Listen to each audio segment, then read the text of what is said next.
బహుమానాలను పోగొట్టుతుంది. అలాగే ఈ అంజూరపు చెట్టు రాకడకు గుర్తుగా కూడా ఉందంట. అంజూరపు చెట్టు రాకడకు గుర్తుగా కూడా ఉందంట. ఒకవేళ ఈ రాకడకు గుర్తుగా ఉన్నప్పుడు అంజూరపు చెట్టు మరి ప్రభు అనుకున్న మనం ఏ విధంగా అంజూరపు చెట్టు ఉన్నారో ఆ విధంగా లేకపోతే ఫలించని జీవితంగా ఉంటే మరి అప్పుడు ఏమవుతుందో కూడా ఈ అంజూరపు చెట్టు పోల్చి ప్రభు చెప్పిన సంఘటనలో మరి నేను ముందుంచాలనుకుంటున్నా. ముఖ్యంగా ఆదరణ నిర్భయంగా జీవించుతా అంటే భయం లేకుండా జీవించగలగటం, లేదా స్థిరత్వం ఉండటం, స్పష్టత, అవమానం పోయేదిగా, రాకడకు గుర్తుగా మరి ఫలించని వారిగా ఉంటే ఏమవుతుందో మరి 5-6 విషయాలను మేము ముందుంచాలనుకుంటున్నాను. ముందుగా ఆదరణ నిర్భయంగా జీవించడం ఎలాగో దానికి అంజూరపు చెట్టుకి ఉన్న పోలికేంటో మరి మధ్యాహ్న కాల సమయంలో పరిశుద్ధాత్మ నడిపింపు ద్వారా కొన్ని విషయాలు చెప్తాం. మీకా గ్రంథం 4:4 మీకా గ్రంథం 4వ అధ్యాయం 4వ వచనం. ఎవరి భయము లేకుండా ప్రతి వాడును తన ద్రాక్ష చెట్టు క్రిందను తన అంజూరపు చెట్టు క్రిందను కూర్చుండును. సైన్యములకు అధిపతి యెహోవా మాట ఇచ్చి ఉన్నాడు. చాలా ఏంటంట, నిర్భయంగా ఆదరణతో నిశ్చింతగా మరి ఎటువంటి భయము లేకుండా, అది ఎక్కడే రాయబడింది, ఎవరి భయము లేకుండా ప్రతివాడు తన ద్రాక్ష చెట్టు క్రిందను తన అంజూరపు చెట్టు క్రిందను కూర్చుండును. సైన్యములకు అధిపతి యెహోవా మాట ఇచ్చి ఉన్నాడు. ఎప్పుడు ఇది జరుగుతుందంటే ఈ చెట్టు మరి ప్రభువులో ఉన్నప్పుడు, ఆయన తోటలో ఉన్నప్పుడు, అంటే ఈ చెట్టు అనే మనము ఆయనకు కట్టబడి ఉన్నప్పుడు, ఆయన తోటలో ఉన్నప్పుడు. అందుకనే మీరు మత్తయి సువార్త, మార్కు సువార్తలో అంజూరపు చెట్టును దూరం నుంచి చూశాడు అని ఒక మాట. దూరం నుంచి చూశాడు అంటే ప్రభువుకి దూరంగా ఉంది. అది దగ్గరికి వెళ్ళినప్పుడు దాని దగ్గర ఫలాలు లేవని ఉపమాన రీతిగా మీరు అనేక సార్లు వినే ఉంటారు. అది ఆకులు గల అంజూరపు చెట్టును దూరం నుంచి చూశాడంట. దూరం నుంచి చూశాడంటే ప్రభువు దూరం నుంచి చూశాడంటే ప్రభువుకు దగ్గరగా లేదు. అందుకనే ఇక్కడ అన్నాడు, మనం దగ్గరగా అంటే ప్రభువు దగ్గరగా ఉంటే అది ఫలించేదిగా ఉంటాం, అంటే మనం ఫలించే వారిగా ఉంటాం. ఎప్పుడైతే ఆకులు గల చెట్టును చూశాడో దూరంగా, చదవమా, దూరము నుండి చూచి దాని దగ్గర ఏమైనా దొరుకునేమో అని వచ్చాడు. చాలా ఏం కనపడలేదంట, ఆకులు తప్ప. అంటే ప్రభువుకు దూరంగా ఉన్న అంజూరపు చెట్టు వంటి నీవు నేను ఆకులు తప్ప ఫలించే వారిగా ఉండమని మధ్యాహ్న కాల సమయంలో ప్రభుత్వం. అందుకనే మనం ఆయనకి దగ్గరగా ఉండాలి. ఎవరి భయం లేకుండా నిశ్చింతగా యెహోవా మాటకి అనుగుణంగా నడుచుకుంటే అంటున్నాడు, ఎవరి భయం లేకుండా ప్రతి వాడును తన ద్రాక్ష చెట్టు క్రింద తన అంజూరపు చెట్టు క్రిందను కూర్చుంటును. ఇది నేను చెప్పే మాట కాదు, మన ప్రభు అయిన నజరేయుడైన యేసుక్రీస్తు మరియు తండ్రి యెహోవా ఇచ్చుచున్న.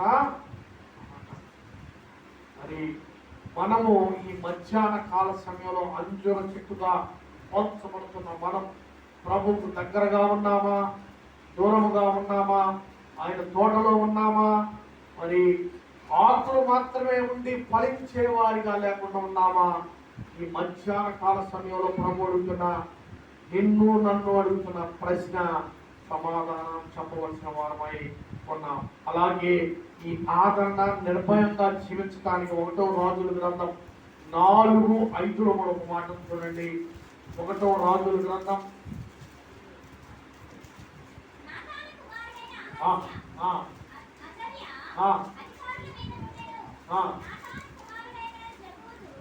4:25 అమ్మా, 4:25. ఆ, ఆ, ఆ, ఆ. ఎలా ఉన్నారంట? ఎలా ఉన్నారంట? భయపడతానా? అమ్మో శత్రు పెట్టి వస్తాడనే ఏమని చదువుతాం? మళ్ళీ ఒకసారి చదవమ్మది 4. అమ్మ, సొలొమోను దినములన్నిటను యోధావారేమి దాను మొదలుకొని బయర్షెబా వరకు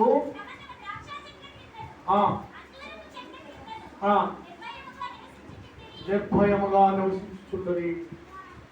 ప్రియ క్రైస్తవ సహోదరులారా, మనం ఎలా జీవిస్తున్నాం ఈ లోకంలో? ఈ మంచి కాల సంఘంలో అడుగుతున్నాం. అంజూరపు చెట్ల కిందను ద్రాక్ష చెట్ల కిందను ఇశ్రాయేలు వారు బయర్షెబా నుంచి బయర్షెబా దాను మొదలుకొని బయర్షెబా వరకు నిర్భయంగా జీవించారని మరి రాజుల గ్రంథంలో రాయబడినది. మరి అంజూరపు చెట్టు ఆదరణకు, నిర్భయంగా జీవించడానికి గుర్తుగా మరొకసారి రుజువైంది. మరి ఆదరణతో, నిర్భయంగా, భయం లేకుండా ఈ లోకంలో మనం జీవించాలంటే మరి ప్రభు దగ్గరగా మనం ఉండాలి, ఆయన తోటలో ఉండాలి, ఆయనలో నివసించాలి. అదిగో దూరంగా అంజూరపు చెట్టు ఉంది అనే విధంగా మనము ఉండకూడదు. దూరంగా అనే ఆ మాటని మరి దగ్గరగా మార్చుకోవాల్సిన అవసరం ఈ మధ్యాహ్న కాల సమయంలో. మరి అంజూరపు చెట్టు ఆదరణతో నిర్భయంగా జీవించడానికి మరి చిహ్నంగా ఉన్న ఇది మరి అంజూరపు చెట్టు అంటే నేను తెలియజేసినట్టుగా ఎవరో కాదు, నీవు నేనే. మరి నిర్భయంగా వారు ఇజ్రాయేలు యోధా వారు మరి దాను నుంచి బయర్షెబా వరకు ఎలా నిర్భయంగా జీవిస్తున్నారో ఆ విధంగా మనం జీవించాలి. అలా జీవించాలి అంటే ప్రభువుకు దూరంగా కాకుండా దగ్గరగా ఆయన తోటలో ఉండవలసిన వారమై ఉన్నామని ఈ మధ్యాహ్న కాల సమయంలో మరి తెలియజేస్తున్నాను ప్రభు పేరట. అదే ఆదరణ నిర్భయంగా జీవించడానికి ఇంకొక ఉదాహరణ, ఉపమానం ప్రభు చెప్పాడు. జకర్యా గ్రంథం 3:10. జకర్యా 3:10.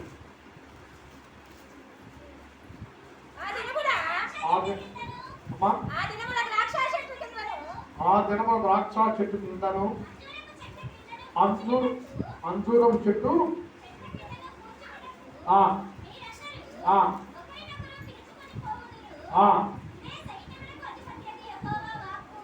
చూడండి ఎలా ఉన్నారంట. అంజూరపు చెట్టు కింద, ద్రాక్ష చెట్టు కింద ఒకరికొకరు తోడుగా ఉండి కలుసుకొని సంభాషించుకుంటున్నారంట. ఇది ఎవరు చెప్పిన మాట అంట? యెహోవా సైన్యములకు అధిపత్యగు యెహోవా చేసిన మాట. అందుకనే కీర్తన గ్రంథంలో సహోదరులు ఐక్యత కలిగి ఉంటాయి. ఎంత మేలు, ఎంత అనవసరం. ఉన్నామా? మనకి ఆ జీవితం ఉందా? క్రైస్తవులుగా ఉందా? మనం అంటున్నాం. మరి వారు అంజూరపు చెట్టు కింద ఒకరికొకరు కలుసుకొని ఆ చెట్టు కింద నీడలో జీవించారు. అటువంటి తగ్గింపు జీవితం, కలుపుకోలు జీవితం, ఆదరించే జీవితం, నిర్భయంగా జీవించే జీవితం మన కుటుంబాల్లో ఉందా? క్రైస్తవులుగా ఉన్న మనకి ఉందా? ఆ ఆలోచన, ఆ ఆదరణ, ఆ నిరీక్షణ, ఆ ధైర్యం మరి ప్రభువు సెలవిస్తున్నాడు కదా ఈ మధ్యాహ్న కాల సమయంలో. అయా మీరు అంజూరం చెట్టు వలె ఆదరణ కలిగి ఉంటుంది, నిరీక్షణ కలిగి ఉంటుంది, భయం లేకుండా జీవించండి, దాని నీడన విశ్రమించండి అని చెబుతున్నారు. అది ఎప్పుడు సాధ్యమవుతుందంటే అదిగో దూరంగా ఉన్న అంజూరపు చెట్టు చూడు, అది ఫలించలేదని ప్రభు సెలవిస్తున్నారు. కాబట్టి దూరంగా ఉన్నావా? అంజూరపు చెట్టు వలె ప్రభుకు దూరంగా నువ్వు ఫలించగలిగే పరిస్థితి నీకు ఉండదు. నువ్వు మరి భయం లేకుండా నిర్భయంగా మరి ఆదరణతో నిర్భీతిగా చక్కగా నిర్భయం భయం లేని విధంగా బతకాలంటే ఆయన తోటలో ఉండాలి, ఆయనకి సమీపంగా ఉండాలి. అప్పుడు నువ్వు అంజూరపు చెట్టు వలె ఫలించేదానిలాగా ఉంటావని క్రైస్తవ సమాజానికి ప్రభువు హెచ్చరిస్తున్నాడు. ఈ మధ్యాహ్న కాల సమయంలో ఉందా మన జీవితాల్లో ఆదరణ? నిర్భయంగా జీవిస్తున్నావా? బిక్కు బిక్కు బట్టి భయంగానే జీవిస్తున్నావా? లోకం ఎంతో చెడ్డగా ఉంది, మరి భయంకరమైన జీవితాలు జీవిస్తున్నాం. ఎంతో చెప్పుకోలేని సంఘటనలు జరుగుతుంది. క్షణమాత్రంలో ఏం జరుగుతుందో తెలియదు. మన పేపర్లో చదివాను, కర్నూలులో యాక్సిడెంట్ అయిందంట. ఒక యువకుడు చనిపోయావు, మరి దెబ్బలు తగిలో బండి మీద నుంచి కింద పడుతుంటే సాధారణంగా పోలీసులు వచ్చారు. ఆ పోలీసులు ఒకళ్ళు ఎదురు వస్తే వారికి తోడుగా దారిని పోయేవాళ్ళు పని పాపం కష్టపడుతున్నారని ఒక ఇద్దరు యువకులు దిగి ఆ పోలీసు వారికి ఆ అంబులెన్స్లో ఎక్కించడానికి ప్రయత్నం చేస్తున్నారు. ఈలోపు ఒక లారీ వచ్చి వారి మీద ఉండగా పోయి, ఎంత దుర్దినానండి, ఎంత దుర్దినానండి.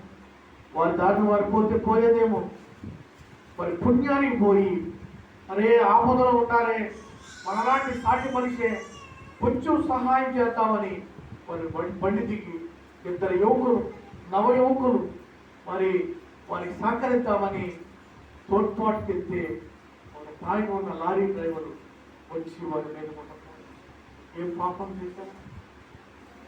ఎంత దుర్దినాల్లో జీవిస్తారు. మరి ఇటువంటి దుర్దినాల నుంచి మనం నిర్భయంగా బయటపడాలంటే మనకున్న ఆదరణ ఒకటే, ఆయన దగ్గరగా జీవించాలి. ఎక్కడో దూరంగా అందరూ చెప్పుకుంటే నువ్వు ఫలించేవాడిగా ఉంటాడు. అందుకనే ప్రభు అంటున్నాడు, అయ్యా నాకు దగ్గరగా ఉండండి, మీరు ఫలించేవారిగా ఉండండి. అంజూరపు చెట్టు ఆదరణకు, నిర్భయానికి, భయం లేకుండా పట్టుకోవడానికి చిహ్నంగా ఉంది. ఇది నేను సెలవిచ్చే మాట కాదు, 2-3 రిఫరెన్స్లో ఇది సైన్యములకు అది బయలుదేరు యెహోవా సెలవిచ్చిన మాట అని మనం చదవగా లేఖనంలో చూడగలిగాం.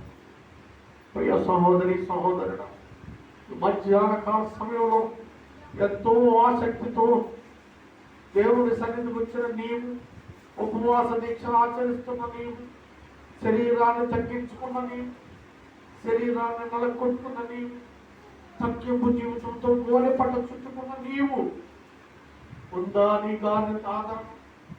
నిర్భయంగా జీవించగలుగుతున్నావు. ఇప్పటికీ ఆ నిర్భయత, భయము నీ జీవితంలో ఇంకా అలాగే ఉంటే, ఆదరణ నీ జీవితంలో లేకపోతే ప్రభు సెలవిస్తున్నాడు ఈ మధ్యాహ్న కాల సమయంలో, నా దగ్గరగా రా, నీకు ఆ భయమును పోగొడతాను, ఆదరణ కర్తగా నేను ఉంటానని సెలవిస్తున్నాను. కాబట్టి మరి ఈ అంజూరపు చెట్టు వలె మనం భయం లేకుండా మన పూర్వీకులైన ఇశ్రాయేలు యోధా ప్రజలు ఆ అంజూరపు చెట్ల కింద ఏ విధంగా నిర్భయంగా జీవించారో అటువంటి జీవితాలు మనకు కూడా కావాలంటే ప్రభు అంటున్నాడు, అయా మీరు దూరంగా ఉండొద్దు, నా దగ్గరికి రండి, నా దగ్గరికి వస్తే మీరు ఫలించేవారుగా, ఆదరణగా, కర్తగా, నిర్భయంగా జీవిస్తారు. మరి అటువంటి జీవితాలు మనకు కావాలంటే ఈ మధ్యాహ్న కాల సమయంలో ఎవరైనా వడి దగ్గర ఉంటే ఇదే మంచి తరుణం సరి చేసుకుందాం, ప్రభు దగ్గరగా జీవించడానికి ప్రయత్నం చేద్దాం. మరి ఈ అంజూరపు చెట్టులో మనకు ఒక లక్షణం ఉంది, ఇది స్థిరత్వంగా ఉంటుందంట. స్థిరత్వంగా ఉంటుందంట అంటే అటు ఇటు కదలదు, మోగదు అని అర్థమైనా స్థిరత్వం అంటే. చూద్దాం అది ఎలా ఉందో, నిజంగా స్థిరత్వంగా ఉందో లేదో, అది ఓగరంటుందో లేదో మరి ప్రభు లేఖనంలో రాయబడింది.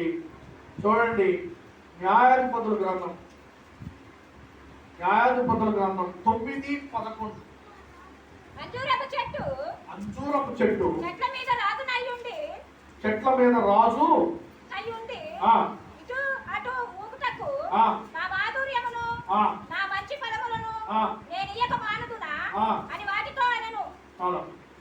మరి చెట్లు అంట మీటింగ్ వేసుకుని అంట, చెట్లన్నీ కూడా మీటింగ్ వేసుకుంటాయి. మనకి మనుషులకి అధికారులు ఎలా ఉంటారు, అధికారుల మీద అధికారులు ఎలా ఉంటారు, అలాగే మరి చెట్లన్నీ కూడా అడవిలో కదా ఉండేది, ఎక్కువ చెట్లు అడవిలో కదా ఉండేది.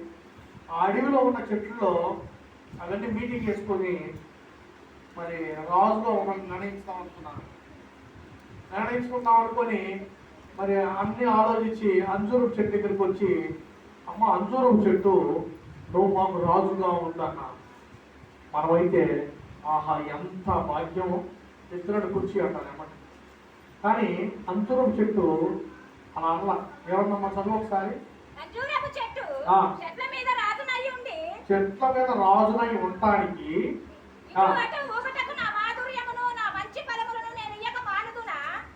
అటు ఇటు తిరుగుతానికి. అటు ఇటు తిరిగేది ఎవరు చెప్పండి? మీరు క్రైస్తవులుగా ఉంటారు, మీరు అందరూ సీనియర్స్ నాకన్నా బాగా. ఎవరు అటు ఇటు తిరిగేది? పని మాట లేదు. Very good. అప్పవాది వెరీ గుడ్. అప్పవాది ఏం చేసింది? అటు ఇటు తిరుగుతాం.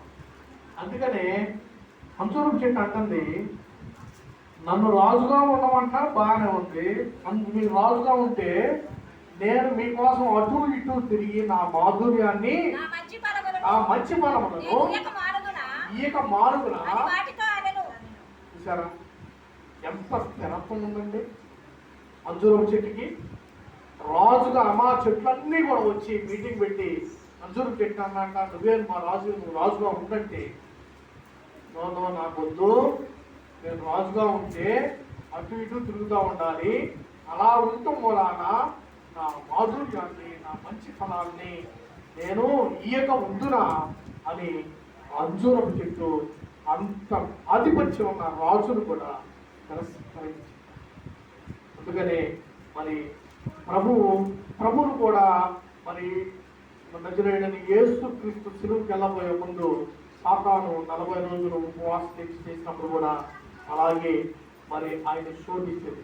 ఈ రాజ్యం అంతా కొండ కొనపై తీసుకెళ్ళి ఈ రాజ్యాన్ని అంతా నీకు అందిస్తాను, నేను రాజుగా చేస్తాను మరి అని ఆయన శోధించినప్పుడు ఆయన అంజూరపు చెట్లాగా ఆయన కూడా రాజుగా, ఈ ప్రభువుగా, ఈ ప్రపంచానికి అంతా నిన్ను అధిపత్యాన్ని చూస్తానన్నప్పుడు అంజూరపు చెట్టు ఏ విధంగా తన మాధుర్యాన్ని, మంచి ఫలాన్ని ఇవ్వకుండా నేను ఉండుదన మీకోసం అటు ఇటు అమ్మవారి వలె నేను ఈ లోక సంచారం చేయనా, నాకేం పని, నాకొద్దు ఈ ఆధిపత్యం అని మరి ప్రభు ఆ 40 రోజుల ఉపవాస దీక్షలో అపవాదు ఏ విధంగా ఆయన శోధించినప్పుడు సాతానా వెనుకకు పోమని దాన్ని గద్దించినట్లుగా మరి ఆ స్థిరత్వాన్ని పోనీయకుండా ఎక్కడ కూడా ఆ ఆధిపత్యానికి లేదా ఇహలోక సంబంధమైన ఆ గౌరవానికి కలగకుండా మరి అపవాదు వలె నేను అటు ఇటు తిరుగుతున్నా, నా మాధుర్యాన్ని, నా మంచితనాన్ని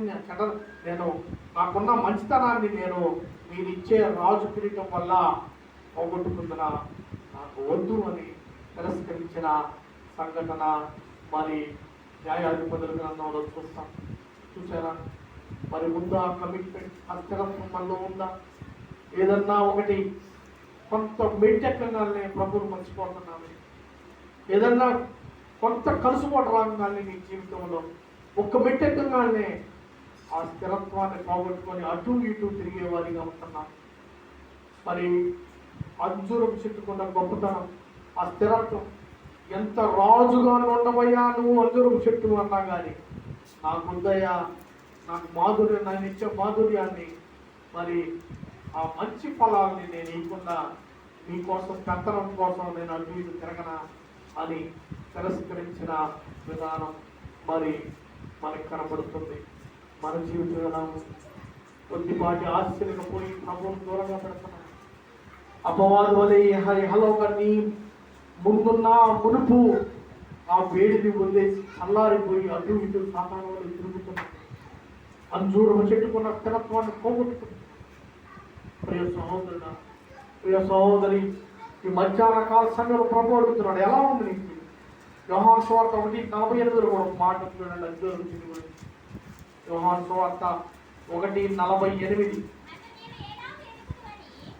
నన్ను నీవు ఎలా ఎరుగుదునని నతనయేలు ఆయన అడుగగా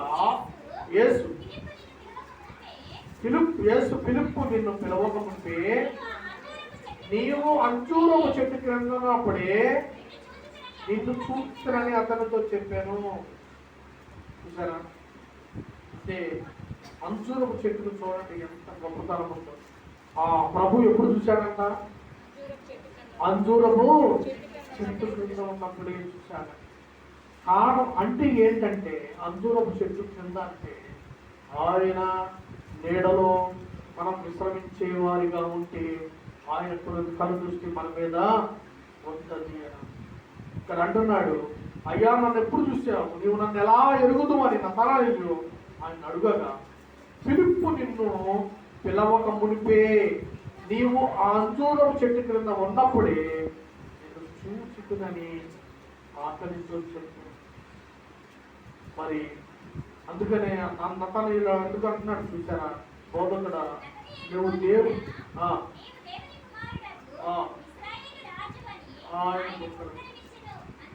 చాలా చూసారా. మరి ఎలా ఉంది మనకి? అంజూరపు చెట్టు క్రింద ఉన్నావా? చెట్టు క్రింద ఉంటే ప్రభువు నిన్ను చూసే విధంగా ఉన్నావా? ప్రభువు నిన్ను పలకరించే విధంగా ఉన్నావా? నతనాయేలు అంటున్నాడు కదా, నీకు ఎలా తెలుసు ప్రభు అని అంటుంటే, అయ్యో నువ్వు పిలుపు పిలక ముందే నువ్వు నతనాయేలు ఆ చెట్టు క్రింద, అంజూరపు చెట్టు క్రింద ఉన్నప్పుడే నేను నేను ఎరుగుతున్నాను. అవును, నీవు కూడా నేను కూడా అంజూరపు చెట్టు క్రింద ఉంటే దీన్ని బట్టి ప్రభు ఎరుగుతాడని మరి లేఖనముల ప్రకారం త్యాగంగా మరి తెలియజేయడం జరుగుతుంది. నువ్వు ఎక్కడ ఉన్నావు? అంజూరపు అదిగో దూరముగా అంజూరపు చెట్టు ఒకటి ఉంది, అక్కడ ఉన్నావా? మరి నతనాయేలు అనే చెట్టు క్రింద ఉన్నావా? ఈ మధ్యాహ్న కాల సమయంలో ప్రభు అడుగుతున్న ప్రశ్న. అంజూరపు చెట్టు వలె ఇహలోక పట్టణాలకి, ఇహలోక ఆధిపత్యానికి గురయ్యి నీవు ప్రభు అనుగ్రహించే ఆ మాధుర్యాన్ని, మంచి ఫలాన్ని పోగొట్టుకుంటున్నావేమో, సాతాను వలె అటు ఇటు తిరుగుతున్నావేమో. మధ్యాహ్న కాల సమయంలో ఈ హృదయాన్ని సరిచూసుకోమంటున్నాడు ప్రభు. మరి అంజూరపు చెట్టులోని ఇంకొక ఫలం లేదా అంజూరపు చెట్టుకి ఇచ్చిన ధన్యత గురించి చూద్దాం. మరి అంజూరపు చెట్టు స్వస్థతనిచ్చే చెట్టుగా కూడా ఉన్నాడు. అంజూరపు చెట్టు ఎలా ఉంది? స్వస్థతనిచ్చే. ఎక్కడుందో చూద్దామా? 2వ రాజుల గ్రంథం 27. 2వ రాజుల గ్రంథం 20వ అధ్యాయం 7వ వచనం. స్వస్థతనిచ్చిందంట ఈ అంజూరం. అమ్మా, పిమ్మట యెషయా అంజూరపు పండ్ల ముద్దను తెప్పించమని చెప్పగా వారు దాన్ని తెచ్చి పుండు మీద వేసిన తర్వాత చాలా ఇక్కడ దేవుని స్తోత్రం, హల్లెలూయా. ఎవరు బాగుపడ్డారమ్మా? హిజ్కియా ఎంతో నీతిమంతుడు. మరి ఆయనకి ఒక మరి గడ్డ లాంటి రోగం వచ్చింది. ఎంతో బాధపడ్డాడు. హిజ్కియా నువ్వు చాప సర్దుకోవయ్యా, నీ సంగతి అయిపోయింది, నీ ఇల్లంతా చక్క పెట్టుకో, నేను పిలుస్తున్నాను ప్రభు కలిగించినప్పుడు హిజ్కియా అన్నాడు, ఆ గోడ వైపు తిరిగయ్యా, నేనేం పాపం చేయలేదు కదా, నీకెంతో విధేయతగా ఉన్నాను కదా, అంజూరపు చెట్టు నీళ్ళలోనే ఉన్నాను కదా, నేను దూరంగా అటు తిరగలేదు కదా, ఇదిగో నా మాధుర్యం అన్న ఫలాలను నేను కోల్పోలేదు కదా, ఎందుకు ప్రభా నన్ను పిలుచుకుంటావు? నేనేం చేశాను ప్రభా? నాలో నీకేం దోషం కనపడిందని గోడ వైపు తిరిగి కన్నీటి ప్రార్థన చేసినప్పుడు మరి ప్రభు ప్రార్థన మీద ఏం చేశాడు? యెషయా పంపించి, అయ్యా హిజ్కియా చేసిన ప్రార్థన నాకు ఇప్పుడే చేరింది, నేను ఆయన మీద కనికరపడుతున్నాను, నువ్వు వెళ్ళిపో, నేను చెప్పినట్టు చెయ్యి. అంజూరపు పండ్ల ముద్దలు తీసుకొని ఆయనకి ఎక్కడైతే గాయం ఉందో ఆ గాయం మీద పెట్టి కట్టు అన్నప్పుడు మరి అలా చేసినప్పుడు ఆయన ఏమయ్యాడు? స్వస్థత. మరలా 15 సంవత్సరములు ఆయనకి ఆయుష్ని ఇచ్చింది. ఎలా ఉంది మన జీవితం? మరి మన ప్రార్థన ఎలా ఉంది? మన జీవితం ఎలా ఉంది? మన వ్యవహార శైలి ఎలా ఉంది? మన ప్రార్థన ద్వారా స్వస్థత పొందేవాడిగా ఉన్నారా? మన జీవన శైలి మరి వేరే వాళ్ళు పాటించే విధంగా ఉందా? మన అలవాట్లు మరి ఈ లోకంలో ఉన్నవారు మెచ్చుకునే విధంగా ఉందా? ఈ లోకానికి విరుద్ధంగా ప్రత్యేకంగా జీవిస్తున్నావా? ఈ మధ్యాహ్న కాల సమయంలో అడుగుతున్నాయి. మరి హిజ్కియా చేసిన ప్రార్థన ధైర్యం నీకుందా? అయ్యా ఎందుకు నన్ను పిలుచుకోకపోతున్నావు? నేను నాలో దుష్కార్యం ఏముంది?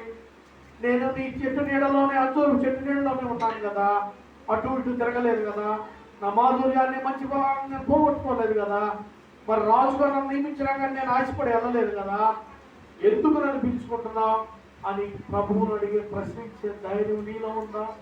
నీ ప్రవర్తన ఉందా? ఈ మధ్యాహ్న కాల సమయంలో ప్రభు అడుగుతున్నాడు.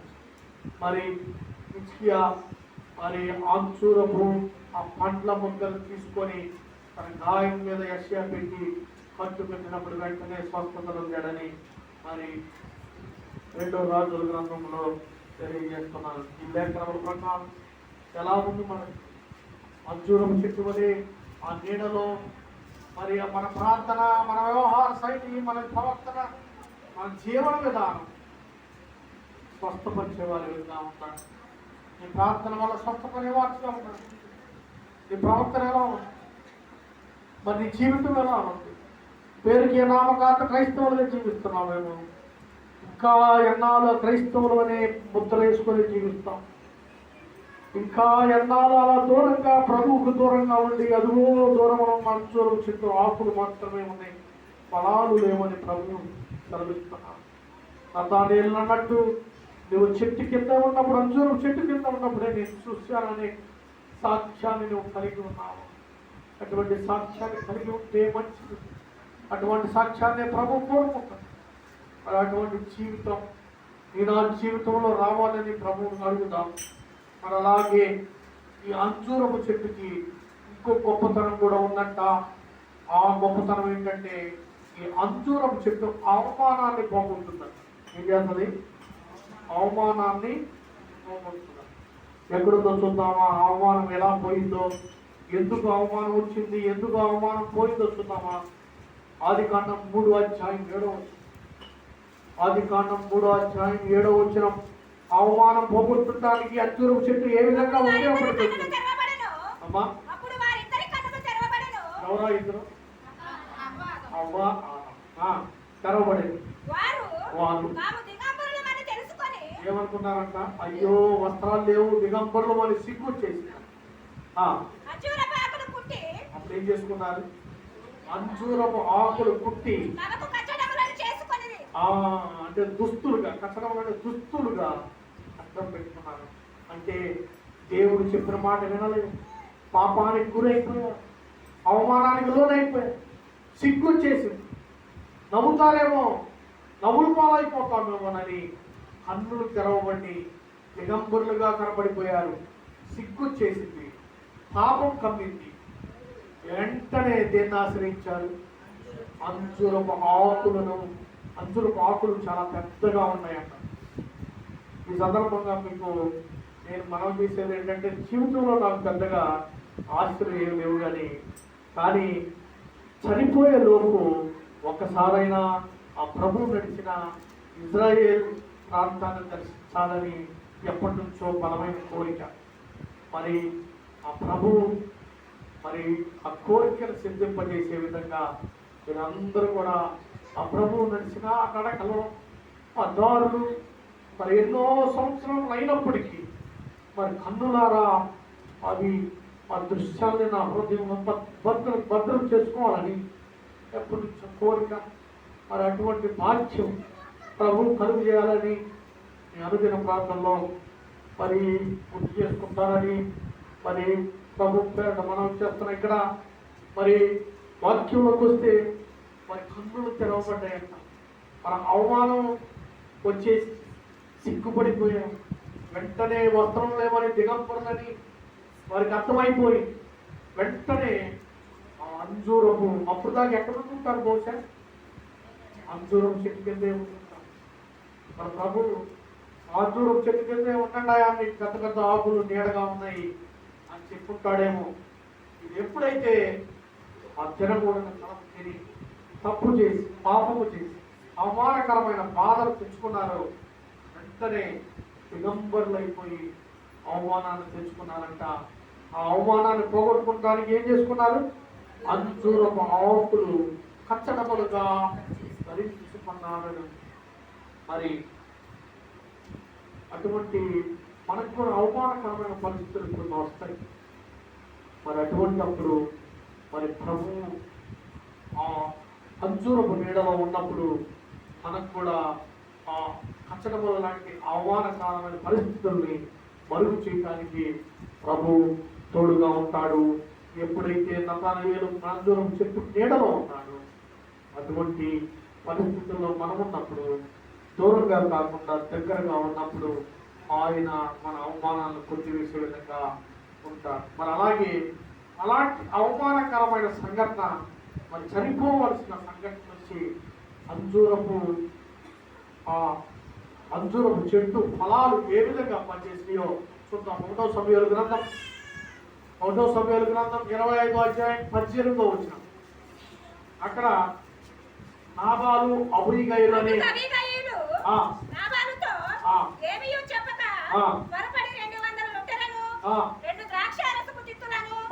వండిన 5 గొర్రెల మాంసమును 5 మానికల వేచిన ధాన్యమును 100 ద్రాక్ష గెలలను 200 అంజూరపు అడలను 200 అంజూరపు అడలను గాట్లముల మీద వేయించి మీరు నాకంటే ముందుగా పోవుడి, నేను మీ వెనక నుండి వచ్చేదనని తన పనివాడికి ఆజ్ఞనిచ్చి.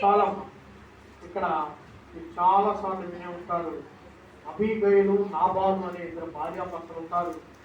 మీరు మరి నాబాలు అనేవాడు చాలా మోటువాడు. ఏంటది? మోటువాడు అని బైబిల్లోనే ఉంటుంది. మొరటువాడు అని ఉంది బైబిల్. అంటే జ్ఞానం లేదు, తెలివి లేదు, ఏదో ద్రాక్షారసం తాగాడు.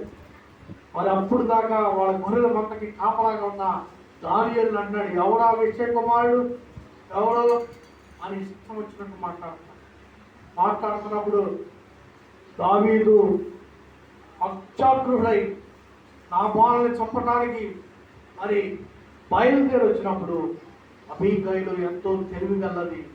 మరి ఆమె అంజూరపు అడలను ఇంకా రకరకాల వస్తువులను అంజూరపు అడలను తీసుకొని, అంజూరపు అడలంటే అంజూరపు చెట్టు సంవత్సరానికి 2 సార్లు కాస్తుందంట.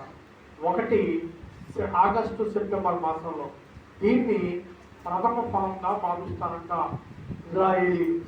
ఇజ్రాయేలీలు. ఆగస్ట్ సెప్టెంబర్ మాసంలో కాసే ఆ అత్యంత అద్భుతమైన మాధుర్యమైన మంచి ఫలాలైన ఆ ఫలాలు ఆ రోజు మరి వాళ్ళు పూజిస్తారంట. మరి రెండోది సుమారుగా ఏప్రిల్ మే మాసంలో కాస్తాయంట. దీనిని పండ్లు మరి మన ఎండి పెట్టబెట్టి దాంట్లో ఆ ఎండిపోయిన ఫలాల్లో అంజూరపు అడలు అంటే మనం ఈ రకరకాల స్వీట్లు లాగా అంజూరపు అడల్లాగా చేస్తారంట. రెండో పంట నుంచి వచ్చే అంజూరపు పళ్ళతో మొదటి ఫలముల వరకు చక్కగా వాళ్ళు భుజిస్తారు. మరి ఇటువంటి అంజూరపు పళ్ళతో చేసిన అడలను మరి దావీదుకు ఎదురుగా వెళ్ళి, అయ్యా ఆ సంఘటన అంతా నేను చెప్పలేదు కానీ మీకు తెలిసే ఉన్నది, అయ్యా నా భర్త చేసేస్తాను, నన్ను క్షమించి నీ పాదంలో చెందపడతాను అని మరి మొత్తుకొనినప్పుడు దావీదు మరొక చూడండి 25వ అధ్యాయం 1వ సమూయేలు గ్రంథం 25వ వచనం 25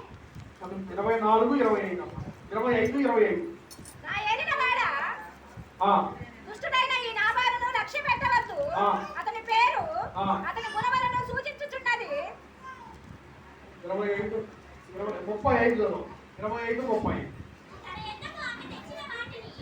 అప్పుడు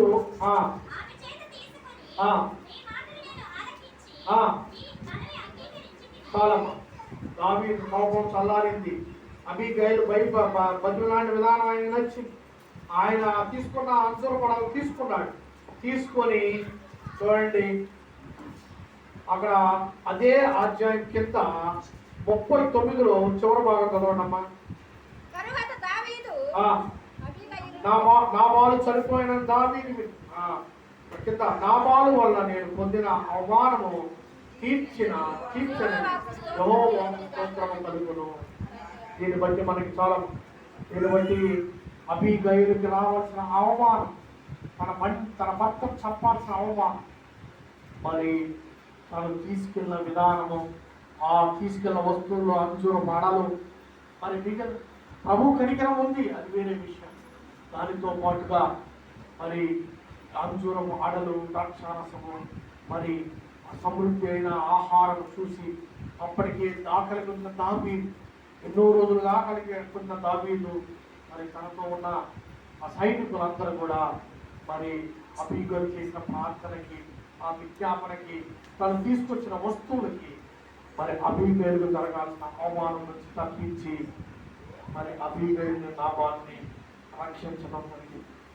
మరి దీన్ని బట్టి అంజూరపు చెట్టు అవమానాన్ని తోసివేసే చెట్టుగా మరొకసారి మనకి లేఖనంలో కనపడుతుంది. మరి అవమానం పోగొట్టేది, ఆదరణనిచ్చేదిగా ఉంది అంజూరపు చెట్టు, స్థిరత్వాన్ని ఇచ్చేదిగా ఉంది అంజూరపు చెట్టు, స్వస్థతనిచ్చేదిగా ఉంది అంజూరపు చెట్టు, అవమానాన్ని పోగొట్టేదిగా ఉంది అంజూరపు చెట్టు. మరి అలాగే రాకడక గుర్తుగా కూడా ఉందంట. అది ఎక్కడ ఉందో చూద్దాం, చూడండి. మత్తయి సువార్త 24:32. మత్తయి సువార్త 24:32. అంజూరపు చెట్టును చూచి ఒక ఉపమానం నేర్చుకోమంటాడు ప్రభు మనకి. అంజూరపు కొమ్మ లేతదై చిగురించున్నప్పుడు వసంతకాలము, లేతదై చిగురించినప్పుడు వసంతకాలం ఇంకా సమీపముగా ఉన్నదని, ఆ ప్రకారమే నీరి సంగతులన్నీ జరుగుతూ చూసినప్పుడు ఆయన సమీపముననే కాలం. ఏంటంట, అంజూరపు చెట్టును చూసినప్పుడంట అది చిగుర్చుందంట. అది చిగుర్చేటప్పుడు అంటే చిగుర్చుట లెంట్ డేస్ అంటారు. లెంట్ డేస్ అని మొదటిదాకా 40 రోజులు ఉపవాస దీక్షలు జరిగింది. మన ప్రభు సిలువను ఎత్తుకొని ఈస్టర్ పండుగ ముందు 40 రోజులు లెంట్ డేస్. లెంట్ అనగా చిగుర్చుట. చిగుర్చుట అంటే రాకడ కాలం. లెంట్ అనగా చిగుర్చుట లేదా రాకడ కాలం అని. అలాగే అంజూరపు చెట్టు చిగుర్చే కాలంలో ప్రభు దాన్ని బట్టి రాకడ కాలం త్వరలో ఉందని తెలియజేసిన విధానం మనం ఈ ఉపమానంలో మత్తయి సువార్తలో మనం అనుకుంటాం. అలాగే లూకా సువార్త 13:6 కూడా ఒక మాట ఉంటుంది.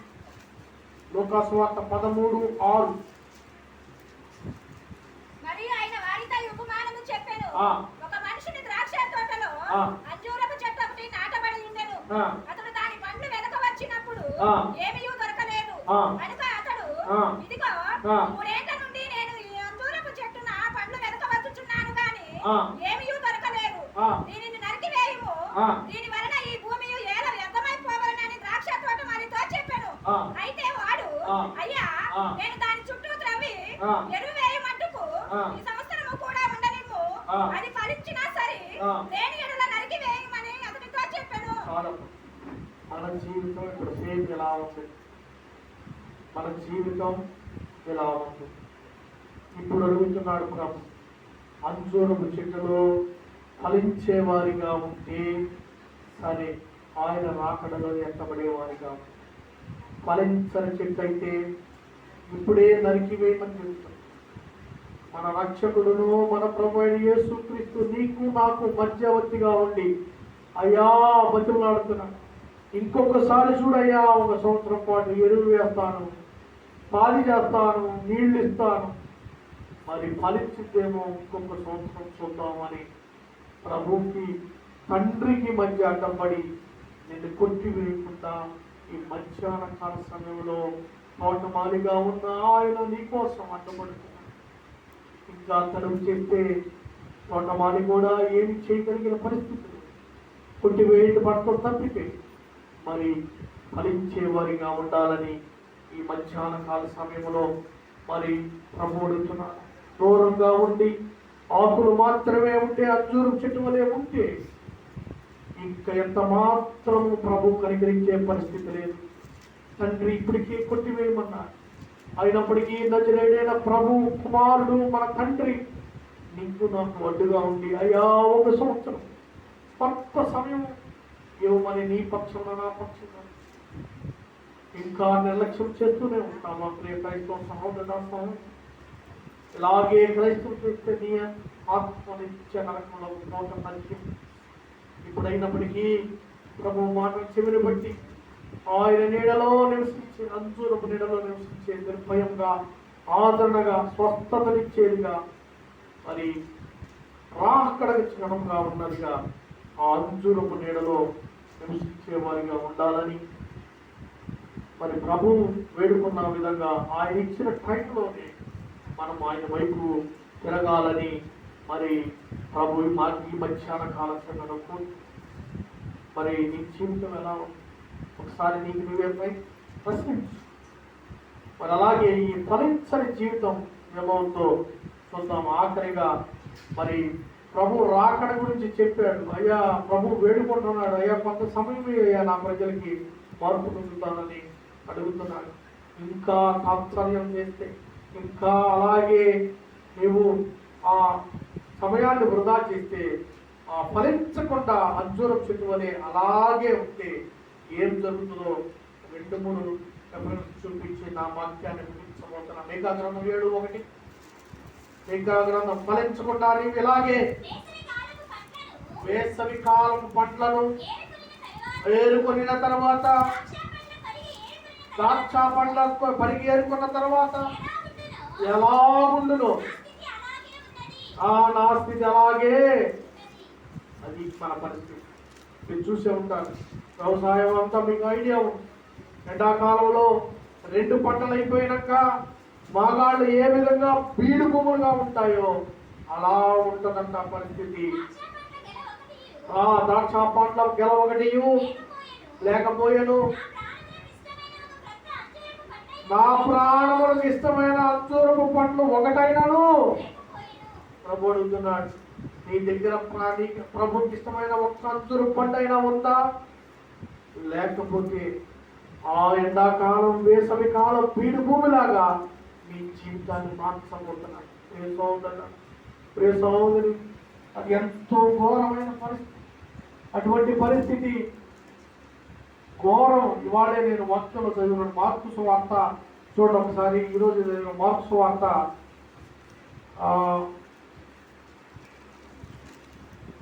13. ఆ రోజు తక్కువ కాకపోతే ఎంతో గొప్ప. అదే 13:28 కూడా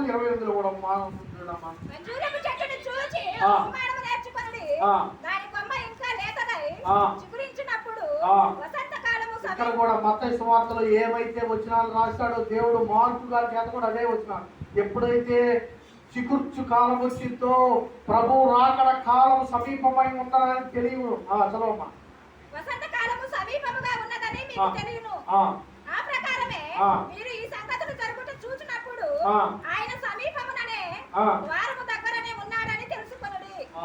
ఎలా ఉండాలంట? ఎక్కడ ఉన్నాడంట? అక్కడ కొంచెం ముందుకి ఆ కాలము క్రీస్తు అక్కడ ఉన్నాడు, ఇక్కడ ఉన్నాడు. ఆ శ్రమ కాగా ఇదిగో క్రీస్తు ఇక్కడనున్నాడు. 17 13:18. అది చలికాలం.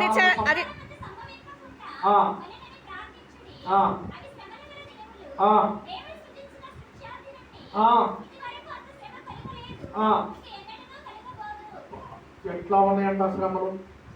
ఆ ఎండాకాలపు బీడు భూములు శ్రమలు ఎలా ఉంటాయంట? సృష్టి ఆది నుంచి ఎంతవరకు ఎప్పటి కూడా అటువంటి శ్రమలు ఇక్కడే దాని కింద దాని పక్కనే ఉంటుందమ్మా. అవి రోజులు తక్కువ కాకపోతే అది ఎంత ఘోరమైన. ఆ మాట చదివినప్పుడు నా హృదయం ధరించి అయ్యో ఈ లోపేమే దాడిపోతే మంచిది కదా అనిపించి. అవి ఎంతో ఘోరమైన శ్రమలంట. ఆ సృష్టి మొదలైన దగ్గర నుంచి ఎంతవరకు అటువంటి శ్రమలు ఎవరు చూడలేనంట. ఇక చూడకపోరు కూడా అని బైబుల్లో రాయబడి అంటున్నాడు కదా. ఆ రోజులు నేను తక్కువ చేయకపోతే ఒక్క మానవుడు కూడా బతికే పరిస్థితి. సహోదరుడు సహోదరి, ఎంత ఘోరమైన పరిస్థితి. ఫలించని అంజూరపు చెట్టు పరిస్థితి ఏ విధంగా ఉన్నదో ఒక్కసారి గమనించమని చెప్తున్నాను. అలాగే ఇర్మియా 29:17 మాట, ఫలించని అంజూరపు చెట్టు పరిస్థితి ఎలా ఉందో ఇర్మియా 29:17.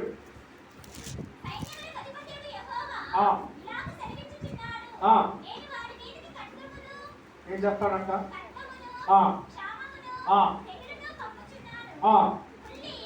పుల్లి పుల్లి కేవలము చెడిపోయి శరశక్యము కాని ఆ అంజూర పండ్లను ఒకడు పారవేయుడు. చాలమ్మా, ఎలా ఉంది ప్రభు తినటానికి మధురముగా మంచి ఫలాలుగా ఉన్న నీవు ఉంటే ఆయన నేను రుచి చూస్తాడు. లేకపోతే ఇర్మియా గ్రంథంలో 29:17 పుల్లి బహు చెడ్డగా ఉన్న ఆ గంపలో ఉన్న అంజూరపు పళ్ళ వలె నీవు నేను ఉంటే పారవేస్తాను, ఖడ్గానికి అప్పచెప్తాను, క్షామానికి అప్పచెప్తాను, శ్రమను పోలు చేస్తాను. ఇవన్నీ నేను చెబుతున్న మాటలు కాదమ్మా, మరి లేఖనం నెరవేరబోతున్నాను.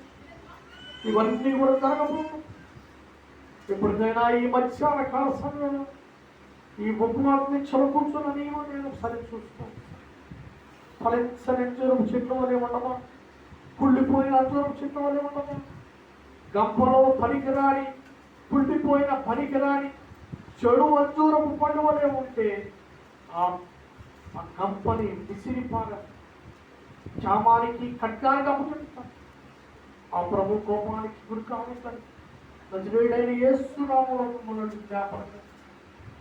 మరో మాట చూడ హోషేయ గ్రంథం 2:12 ఫలించకపోతే ఏం జరుగుతుంది? హోషేయ గ్రంథం 2:12 ఇది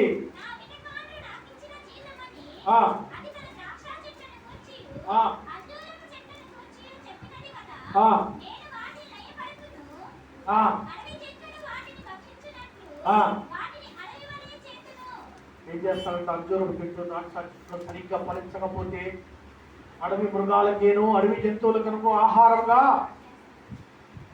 ఎలా ఉన్నావు? నీవు ఫలించే అంజూరం చెట్టు వలె ఉన్నావా? ఫలించని అంజూరం చెట్టు వలె ఇంకా చూస్తా ఇంకా చూస్తా ఇంకా కావలి వాడు నజరేయుడైన యేసు అడ్డుపడతాడులే, ఇంకా నిర్లక్ష్యం చేద్దాం, ఇంకా సమయం పొడిగిద్దాం అనే వారిగా ఉంటే నీ జీవితం అడవి మృగాల పాలు కాబోతుంది. అడవి మృగాలు తినివేసినట్లు తినివేయబోతున్నాయని ప్రభు సెలవిస్తున్నాడు. ఆమోసు గ్రంథం 4:9 కూడా ఒక మాట చూడండి. ఆమోసు గ్రంథం 4:9 మరియు ఏం చేస్తానంట? ఎండు తెగులు చేతను కాటుక చేతను నేను పాడు చేసి తిని గొంగలి పురుగు వచ్చి నీ విస్తారమైన వనములను ద్రాక్ష తోటలను అంజూరము చెట్లను ఒలీవ చెట్లను